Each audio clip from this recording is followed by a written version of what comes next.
SSTV. Welcome to SSTV. ఈ రోజు big boss episode లో ఏం జరిగిందో తెలుసుకుందాం. ఇది దసరా వీక్ కాబట్టి చాలా హంగామాగానే స్టార్ట్ అయింది బిగ్ బాస్. ఈ బిగ్ బాస్ కి అంతేకాదు సెలబ్రిటీస్ కూడా రావటం జరిగింది.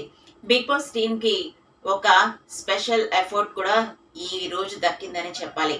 ఎందుకంటే ఆడియన్స్ కూడా తమ అభిప్రాయాల్ని తెలియజేస్తారు. చాలా వరకు పాత సీజన్ లో అసలు బయట ఏం జరుగుతుందో, వాళ్ళ పరిస్థితి ఎంతవరకు ఉందనేది వాళ్ళకి తెలిసేది కాదు. మినిమం సీజన్ కంప్లీట్ అయిపోతుంది అనడానికి 2-3 వారాల ముందు మాత్రమే ఈ విషయాలన్నీ రివీల్ అయ్యేవి. కానీ అగ్ని పరీక్ష ద్వారా లోపలికి వెళ్ళిన దివ్య ద్వారా కొంత, అలాగే ఇప్పుడు జనాలు ఇచ్చిన రేటింగ్స్ ద్వారా కొంత, హౌస్ లోని హౌస్ మేట్స్ కి వాళ్ళ హౌస్ లో ఉన్న పొజిషన్స్ గురించి బాగా క్లారిటీ వచ్చింది. అయితే దసరా కాబట్టి బిగ్ బాస్ అంతా మంచిగా ఆటలతో పాటలతో సాగిందని చెప్పాలి. దేతడి హారిక వచ్చి కోయిలమ్మ సాంగ్ కి డాన్స్ వేసింది. అలాగే ఓజీ మూవీ సాంగ్స్ ని కూడా స్టేజ్ మీద ప్రజెంట్ చేశారు. మూవీ టీం అయినా తెలుసు కదా, మూవీ టీం సిద్ధు జొన్నలగడ్డ, శ్రీనిధి, అలాగే రాశి కన్నా, ఇంకా వైవా హర్ష, మొత్తం టీం అంతా దిగారు.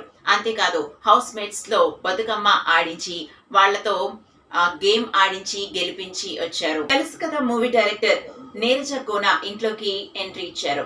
బిగ్ బాస్ హౌస్ లోకి ఎంట్రీ ఇచ్చే ముందు నాగార్జున డైరెక్టర్ ని కూడా పిలుద్దాం అని నీరజ కోనని స్టేజ్ మీదకి పిలిచారు. ఆమె రాగానే ఈమె తెలుసు కదా మూవీ డైరెక్టర్, ప్రేమ గురించి ఆడవాళ్ళ కన్నా ఇంకెవరు బాగా చెప్పగలరు అని చెప్పి ఇంట్రడ్యూస్ చేశారు నీరజ కోనని. ఇంతకీ నీరజ కోన గురించి చెప్పుకోవాలంటే ఆమె ముందు ఎవరో తెలుసా, నాగార్జునకి ఆమె స్పెషల్ స్టైలిస్ట్. బంగారాజు మూవీకి ఆమె నాగార్జునకి స్టైలిస్ట్ గా వర్క్ చేశారు. ఇప్పుడు ఆమె డైరెక్టర్ అయ్యి మూవీని తీశారు. ఏకంగా ఫస్ట్ సినిమాకి సిద్ధు జొన్నలగడ్డతో తెలుసు కదా అని ఒక ట్రయాంగిల్ లవ్ స్టోరీని ఆమె ఇప్పుడు ప్రజెంట్ చేయబోతున్నారు. ఈ మూవీ నిజంగానే ఇంట్రెస్టింగ్ గా అనిపిస్తుంది ట్రైలర్ ను మరియు టీజర్ ని చూస్తున్నట్లయితే. ఇద్దరిని ఒకేసారి ఇష్టపడటం, వాళ్ళలో ఎవరు జెన్యున్ అయితే వాళ్ళ నా లైఫ్ లోకి వస్తారా అనటం, ఇద్దరు తనతో ఫ్రెండ్లీగానే ఉండటం అనేది మూవీ టీజర్ ని చూస్తుంటే అర్థమవుతుంది. ఈ ట్రయాంగిల్ స్టోరీ సిద్ధు జొన్నలగడ్డ లాంటి లవర్ బాయ్ కి, స్టార్ బాయ్ కి మంచిగా కలిసి వచ్చే కథలాగే కనిపిస్తుంది. అలాగే ఇప్పుడు జనరేషన్ కి చాలా ఇంట్రెస్టింగ్ స్టోరీగానే అనిపిస్తుంది. అయితే ఈ స్టేజ్ మీద అంటే బిగ్ బాస్ స్టేజ్ మీద ఆమె ఎవరు అనేది బాగా రివీల్ అయింది. నీరజ కోన నాగార్జున స్టైలిస్టా అని అందరూ ఇప్పుడు ఆమె గురించి సర్చ్ చేయడం స్టార్ట్ చేస్తున్నారు. ఒక రకంగా చెప్పాలంటే బిగ్ బాస్ హౌస్ కి వచ్చారంటే వాళ్ళ మూవీస్ ని ప్రమోట్ చేసుకోవడానికి వస్తారు.